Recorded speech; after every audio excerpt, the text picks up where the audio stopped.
ವಿರಾಜಪೇಟೆ ತೆಲುಗರ ಬೀದಿಯ ಇತಿಹಾಸ ಪ್ರಸಿದ್ಧ ಶ್ರೀ ಮಾರಿಯಮ್ಮ ದೇವಸ್ಥಾನದ ವಾರ್ಷಿಕ ಮಹೋತ್ಸವ ಮಂಗಳವಾರದಿಂದ ಶನಿವಾರದವರೆಗೆ ನಡೆಯಲಿದ್ದು, ಗುರುವಾರ ಬೆಳಿಗ್ಗೆ ದೇವಿಗೆ ಅಭಿಷೇಕ, ಅಲಂಕಾರ ಪೂಜೆ ಹಾಗೂ ಹರಕೆ ಸೇವೆ, ಮಧ್ಯಾಹ್ನ 12 ಗಂಟೆಗೆ ಮಹಾಪೂಜೆ, ಬಳಿಕ ದೇವಿಯ ಪ್ರಸಾದವಾದ ಪಾಯಸ, ಮಜ್ಜಿಗೆ, ಪಾನಕ, ಕೋಸಂಬರಿ, ಹಣ್ಣು, ತುಪ್ಪವನ್ನು ಭಕ್ತರಿಗೆ ವಿತರಣೆ ಮಾಡಲಾಯಿತು.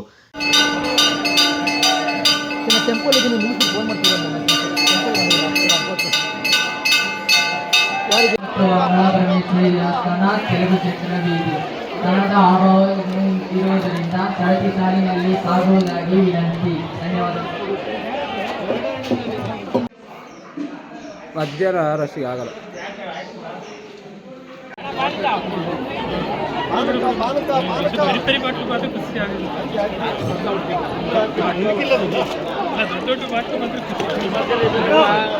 ಬಿಸಿಲಿನ ತಾಪಮಾನ ಹೆಚ್ಚಾಗಿ ಕಂಡುಬರ್ತಾ ಇರುವ ಕಾರಣ ಈ ದಿನ ವಿಶೇಷ ಪ್ರಾರ್ಥನೆ ಹಾಗೂ ಪೂಜೆಯನ್ನು ಸಲ್ಲಿಸಲಾಯಿತು.